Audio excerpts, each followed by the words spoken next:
Hi everybody, are you seeing me live now? I just got a message that I had a low internet connection and that I wouldn't maybe be able to go live. And I thought, oh my God, what am I going to do? So I just turned off my computer just for now, so we'll see. Hi Jackie, thank you for watching today. Jackie, where are you from? Have you had your snow? Did you get caught up in the snowstorm that we've just had?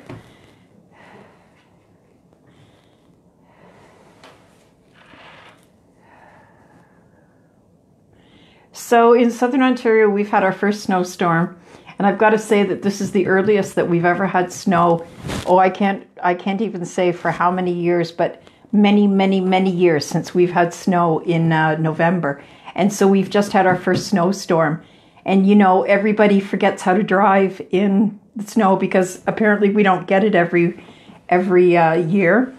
And not only do they forget to drive, but they also forget to shovel their sidewalks. So remember that there's people like you and I who need to... Oh, it's cold as crap, eh? Yeah, well, you got the cold. I don't know where you're from, but you got the cold. But hi, Dawn. How are you today? Hi, Carol. Carol, did you get the snowstorm? So our schools were all shut down yesterday, and a fair amount of them are shut down today. We've had that much snow, and I absolutely cannot believe it. I haven't even taken the top off my balcony cover yet, and it's full of snow, and I'm going to have to get my husband to go out pretty soon and dump it off. Let me see if I can show it to you. So that's my patio cover, and that's all the snow that's on it. It's just loaded with snow. And so we're going to have to go out and fix that later on. Well, the proverbial we, because we're not doing anything. So I feel a little bit better this week. Last week I was talking about potassium and magnesium and staying up to date on your vitamins and minerals. And I'm feeling so much better this week. And I've got to tell you, oh, are you, Carol? No sleet right now, but it's dropping to 20 degrees, so you're going to probably get something, right? So last week we talked about potassium and magnesium, two minerals that you absolutely and totally need to have. Both of these minerals help you with heart and lung function. And when your heart and lung isn't doing too well, then it presents with certain symptoms. Now, you know, these symptoms, we don't always know what's happening or why it's happening when it is. And sometimes the symptoms are so mild and they kind of come and go a little bit, right?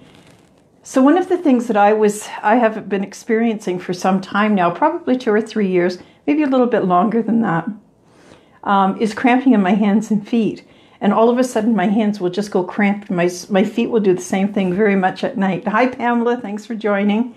And so I've had this problem with my potassium because of water weight. And the water is, you know, because of heart failure. And so it's not pumping the way that it should be.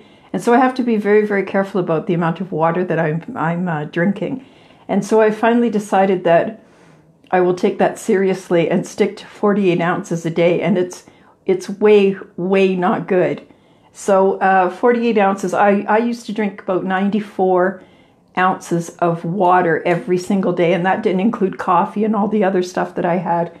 And I track it on my Fitbit. And you have I have an option on my Fitbit anyways to track my water and how much I'm drinking. So I finally decided to take that seriously.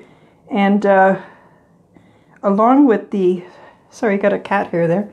Along with the water that is surrounding my heart, this has really helped. So the doctor put me on Lasix and metolazone, which is,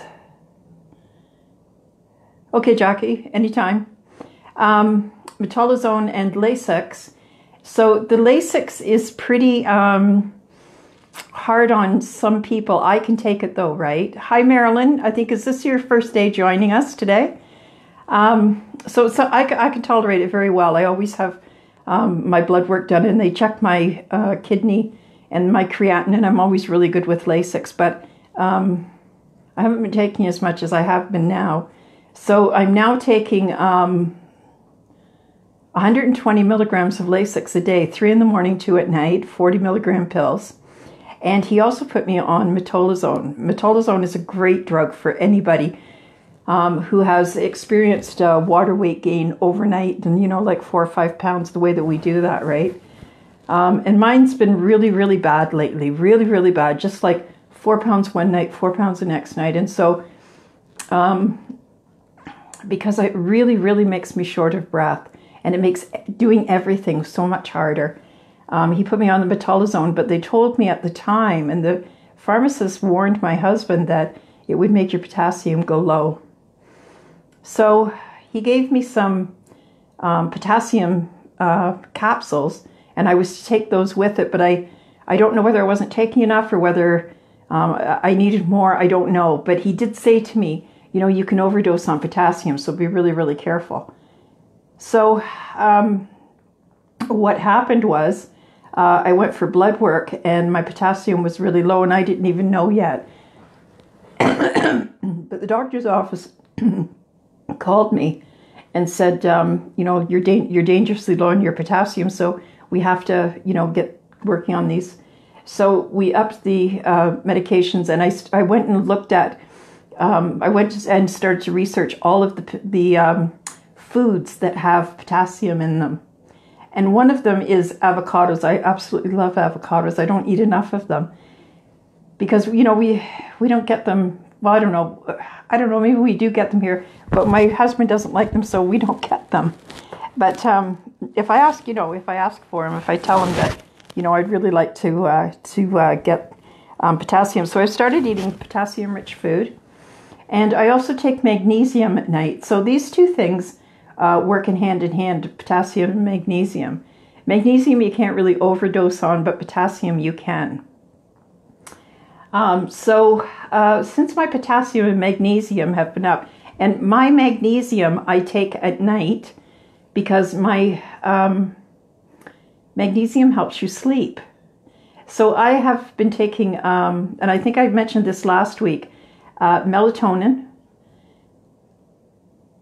magnesium, and GABA. GABA is a mineral that helps you to relax. It helps your brain to relax, right? So the combination of what I'm on right now has been absolutely fabulous, and thank God I'm not constipated anymore either. So that was really good. If you listened to last week, I think I said it 3 times. I was so constipated. But a funny thing happened when I started to get the potassium and the magnesium under control. For the first time in probably 13 years, I'm sleeping through the night and waking up refreshed by myself at 8 o'clock in the morning. Isn't that fabulous? Because, before this, I always, even when I was working, I would wake up at 4 o'clock in the morning. Not any reason why. I never had a reason why. And I would be unable to get back to sleep. Then about 6 o'clock, I would go back to sleep, and at 6:15, my alarm would go off, and I'd have to get up for work. So, that leaves you pretty tired every day, right? And I'd be moping around and tired all the time. So with my magnesium and my potassium up, I have now been able to sleep through the night. And the first night I did it, I was like, holy cow, something must be wrong. I can't believe this. But it's happened like 3 or 4 times now. Fabulous, let me tell you. So I'm feeling much better with my potassium and my magnesium. And I am going to do some more research in this because I think it has more to do with how I feel and my shortness of breath. Yes, actually, you're right, Amy. I would get up to go to the bathroom and go right back to sleep. And that's what killed me. Because anytime that I would get up to go to the bathroom, even if I went to bed at 11 o'clock and I got up at 12:30 to go to the bathroom, that would be it. I wouldn't be able to get back to sleep. But now I keep my eyes closed. I go to the washroom. I come out of the washroom. I go right back to sleep. And I can't believe it. So one other thing that I will tell you, though, that I have done is I keep my phone beside my bed. And so I have nature sounds. And I have thunderstorms going. And I used to just have it going. Hi, Merlin. How are you today? I used to just have them going for an hour. But now I have them going for 8 hours. And after 8 hours, it goes off on my phone. It's all automatic.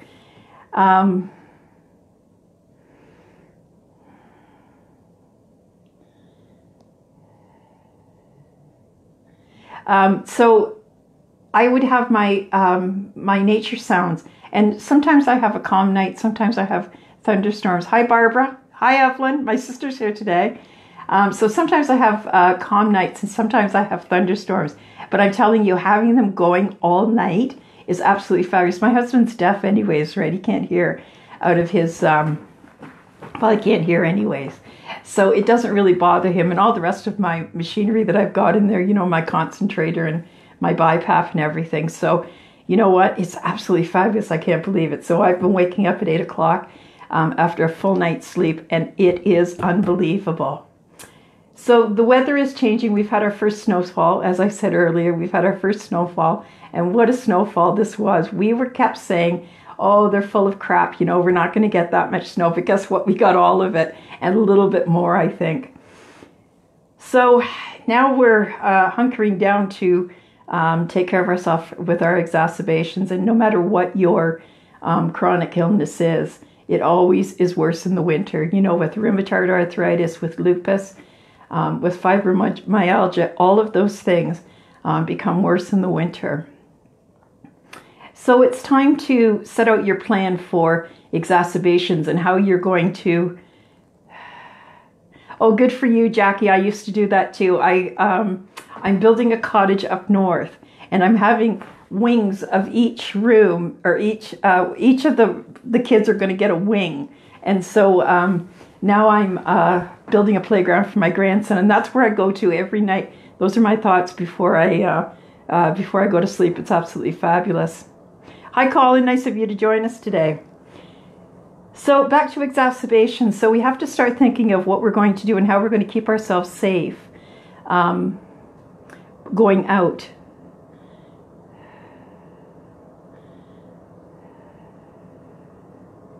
Well, you know, I think that, Dawn, I think that sometimes once you make one of these changes, it allows you to make lots of changes, right? I'm starting to make some changes to my diet, and I think this is where this is really going to help in the exacerbation part, because sometimes what happens, you know, and I didn't realize this before. Hi, Christine. Hi, Jean. I didn't realize this before. That as you consume carbohydrates, right, like chocolates and candies and stuff, and I am a bit of a sweet eater, not as much as a lot of people I know, but the problem is for us is that it turns to carbon dioxide, and we can't really get rid of it. It causes bloat, and it causes a lot of problems with our stomach. So I think staying away from a lot of that stuff is really really important, right? And finding foods that are rich in potassium and magnesium, because they are so important to us, right? So how do you record your symptoms and how they change? How does everybody manage? How do you know when you're coming down with an exacerbation? What are the symptoms for you? Because we're all so different with our COPD, right? Some people, you know, they wake up in the morning and they can honestly, like, absolutely feel that they have a cold. But for others of us, it's more of a simple. It's more of a slow progress of what's happening, right? And I'm noticing it this year more because although I'm trying to eat more, you know, I have this grandson, and when he comes over, you know, he has to have things like Kraft dinner and stuff, and we do try to keep, he doesn't have any sugar. His mother won't allow him to have sugar, so that's nice. But he's in daycare now, and so he's always got a cold day. Yeah, Carol, I do that too. The coughing increases, and you start to feel a little bit more tired, and you think, what's this about, right? And I think that that's kind of your body telling you that you need to kind of slow down a little bit. You need to take it easy. And I'm not sure why we can't do a little bit more in the realm of self-care for ourselves, and why we keep pushing ourselves to do these things when our body's telling us that that we really shouldn't. Sometimes I wonder if you can catch the exacerbation there, if you would just, have slowed down. And I think that we learned this in our younger years. I think that we learned this. I think that this has been probably talked to death, that we need to start listening to ourselves, and we need to start performing more self-care and giving ourselves permission for that self-care, right? So once you, does everybody have a Z-Pack? Does everybody have a Z-Pack? And does everybody know what I'm talking about when I say an action plan? So have you talked to your doctor about when you should increase your medication? So I'm not sure what you do for things like lupus, and I know with arthritis, because I have that, you don't really do too much except maybe increase a little bit of your pain medication, but there's not a lot out there that really relieves it. So when we're talking about things like arthritis and inflammatory diseases like that, really staying off, not putting so much pressure on them is really, important. The same as when we wake up with a cold, or when we're not feeling well, or we start to feel our body saying, you better slow down, you better slow down. We need to start listening to that, right? And we need to start paying attention and doing what it says. I think it's, and sometimes I do wonder if we can stop the exacerbation this way by, drinking more fluids, by taking a little bit better care of ourselves. Maybe things don't have to be quite as bad as what they used to be, right? What other symptoms do we have? Do you have any other symptoms of getting an exacerbation or not feeling well? Not even with just COPD, but Marilyn Roberts, why don't you have oxygen at night? How many people here are on oxygen, by the way? And are you on oxygen constantly? Do you take it out? Do you only use it?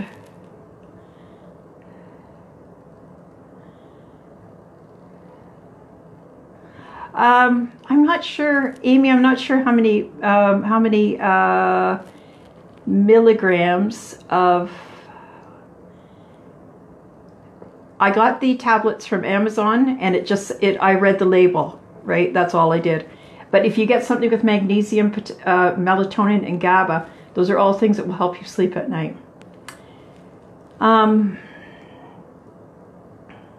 So do you have an action plan? Do you know what I'm saying when I say an action plan? Does everybody have an action plan?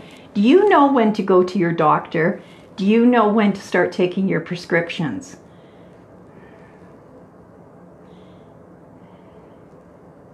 So this is oxygen, I think everybody's talking about here. 24/7 liters, yep. 24/7, 2 liters. Yes, that's exactly what I'm on too. 24/7, I'm on it with 2 liters. Sometimes I find that it's a little bit high. If I'm doing my oximeter, does everybody have an oximeter? If I'm doing my oximeter, I find that it's a little bit high. And that's usually when I'm sitting watching TV, and so I just take it out sometimes. Of course, this is where we break our own rules, right? Because we shouldn't be taking it out. We should be on it continuously. But if your oxygen starts getting too high when you're sitting around doing nothing, you can take it out and that's when I do some deep breathing and try and get my body to stop depending on the oxygen, right? Oxygen only at night for you. That's good. And so if you have oxygen only at night, how do you keep it on? Because I hear a lot of people saying that the oxygen at night comes off, that you move. And I know when I see mine is in my BiPAP, so I don't have to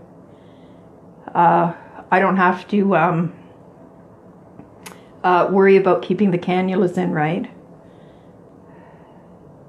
Yeah, I think it's a good idea, Carol. I think what happens is anytime that you're not exerting yourselves, I think that it goes up, right? Hi, Elaine. Thanks for joining us today. We're talking about exacerbations right now. Do you have a Z-Pack? Do you have an action plan? And what are the first symptoms of the season? How do you know when you're having an exacerbation? Right? 16 liters, Marilyn Roberts. 16 liters here. Holy cow! What kind of oxygen do you have? Liquid? Oh yes, Colin. That when you get that phlegm coming off of your chest and it has that it has a certain taste to it that you know that something is wrong, right? And as soon as you feel that, as soon as you taste that, you need to get on your action plan.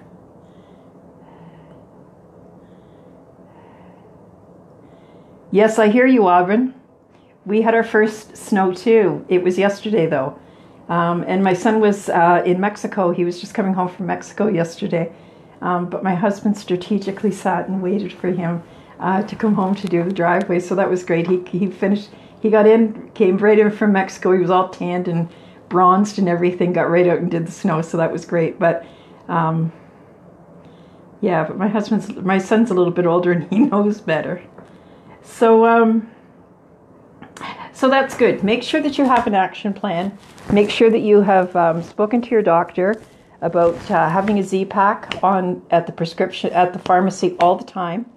And what I do with the Z-Pack is I always have one in my possession because I don't like waiting for the drugstore to get around to filling that for me when I woke up in the morning with the green phlegm. You know what I mean, right? Oh, thank you, Amy. So, hi, Susan. Thanks for watching today. We're talking about exacerbations and green phlegm, so I'm pretty sure that you're going to be glad that you joined us. So anyways, as soon as you hear that, so what I do is when I get my action plan, I always have one in the house that's waiting because, you know, we've determined that the medication doesn't really expire, right? So an exacerbation is a worsening of your symptoms. An exacerbation is worsening of your symptoms, and COPD is a chronic obstructive pulmonary disease. It means that you have less functioning of your lungs than most people. So my lung function is around 29% right now. I believe it is anyways. I haven't had a spirometry for a little while, but I'm going to go next month and get one. Yes, so okay, so you have to have an action plan. You have to have your Z-Pack on you. Make sure that you get it and just keep it in your house because you never know when you've got to start it and it might be the middle of the night. I always start with 2 antibiotics, and I don't know if I should tell you that or not. I'm not a doctor and I don't know anything about medicine. My mother always just said that if 1 was good, 2 was better, and so we always started with 2. If you have to take your steroids, which is a lot of what you have to take with an exacerbation, make sure that you try and take your steroids as early in the morning as possible because it interrupts your sleep at night, and it really does stop you from sleeping, right? When you go out into this cold, make sure that your feet are covered and that your mouth is covered. So you're on your Christmas list, make sure that you have a great big scarf on there so that you can wrap it around your face, right? And Susan and Evelyn can attest to the fact that I never do it. I never do what I say, right? But you should be, right? Yes, when you have an exacerbation, Amy, everybody takes antibiotics and prednisone. And prednisone is steroids, yes. So everybody takes them, not on a daily basis. Although we do have some of our puffers contain steroids, prednisone. But we don't normally take the tablets on a day-to-day basis, but we do take them when we have an exacerbation. So there's good news about vaping. They have found the ingredient that was causing all of the problems with the vapors, because we were hearing a lot about it in the States, right? And they were wondering why it was all in the States, although it is all on the black market, right? And it doesn't mean that we don't get it in Canada. It just means that we haven't had any instances of it in Canada, and it doesn't mean that it's not going to happen. But they found that some of the vaping liquids had a vitamin E acetate in it, which is a thickening agent, and it is not allowed in Canada. So it's a thickening vape ingredient to make the vaping juice a little bit thicker, right? So this will be a good thing because although we aren't getting through a lot to the vapors, at least if they eliminate that problem, then we might have less deaths from it. Yesterday we had Remembrance Day. It was a big day. It's always a big day for us. And I'm sorry that I didn't talk about it last week because I didn't realize that it was going to be, that it was on Monday. I thought it was on Tuesday. So Remembrance Day is a big day, and I know that for Americans it is a huge day. My father fought in the war, in the Second World War, and so we always are big followers of Remembrance Day, and we always did go to Remembrance Day parades and everything, right? Oh, Tammy, that's something different. I never thought about that, taking the steroid at night before you go to bed. And that way you fall asleep before it kicks in. I don't know. I've never tried that before. That's an interesting concept. I wonder if that would work for me. Yes, Amy, when you have an exacerbation, you have to take steroids daily for about 7 days. It depends on the dosage that your doctor orders, and everybody gets a different dosage. So although we all have the same disease, I can tell you that your prescriptions will be different than mine. Your antibiotics will be different than mine. And it will all be based on what you and your doctor come up with between yourselves. So, be careful what you're listening to when people are saying, take steroids all the time and stuff like that. You have to talk to your doctor about it because they are really the experts in the field. Today is World Pneumonia Day. Please get your pneumonia shot. We have pneumonia shot in Canada you get every 5 years. And I believe that there's another one called Prevnar 13, but we're not covered for it. If you are, please, talk to your doctor about getting it.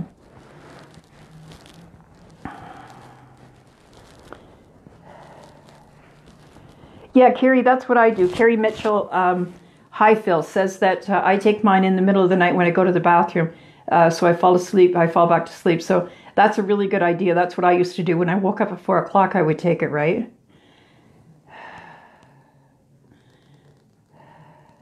Yes, Aubin, it probably is your heart failure. It's your heart and lungs that are not functioning in the cold. And the cold is the worst thing for your heart and lungs because they actually get stunned, right? And it's happened to me a couple of times. I've got caught where I was just going to the car, just from the house to the car, and not even thinking about it, but my tank was too far away from me because my husband was carrying it, and the tubing was out in the cold, right? It was because he was standing in front of me. Your tubing, when you're going out in the cold, your tubing should be under your shirt, next to your skin, so that it keeps at least some of the oxygen that's going into your lungs warm. Your oxygen canister should always be close to you and always be kept in the reason why they put it in those bags is so that it'll keep it a little bit warm, right? A little bit more room temperature. So make sure you're doing that and keeping something really heavy around your nose and your mouth, just until you get into the car and you get settled, right? But for me, it's always a big deal getting into the car. It's really, really not. It's not fun at all. And every time I get to the car, I'm out of breath and I'm gasping for breath. And everybody knows that whoever's driving me just knows that they have to just wait until I catch my breath before they can start taking off in the car. Otherwise, I'm, trying to catch my breath and keep my balance at the same time. So today is World Pneumonia Day. And next November 20th is World COPD Day. So I've been putting some ribbons up for COPD.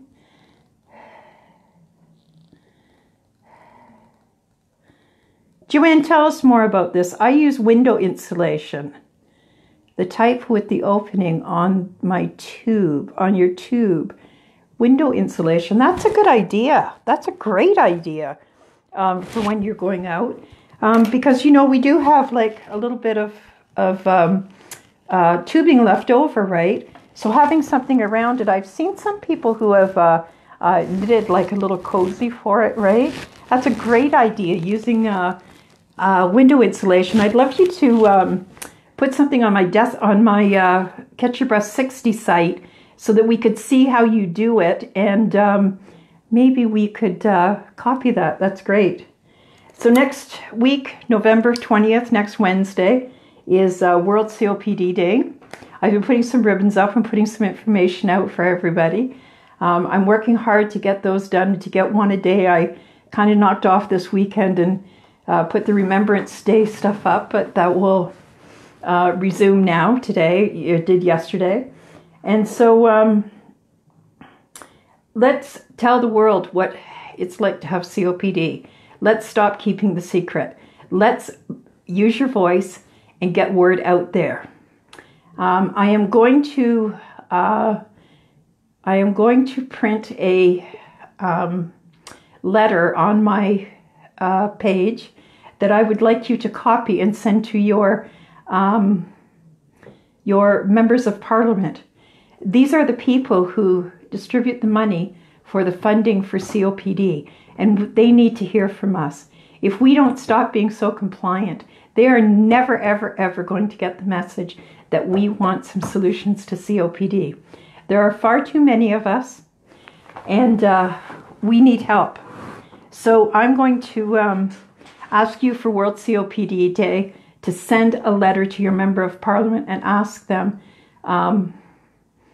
what they can do to help us. This is Barbara Moore. I'm here today at Tea Time Tuesday for Catch Your Breath 60. I cannot thank you enough for joining me today. I thoroughly enjoy talking to each and every one of you. And have a great week, and we'll talk to you next week on November 19th. Thank you very much. Bye-bye.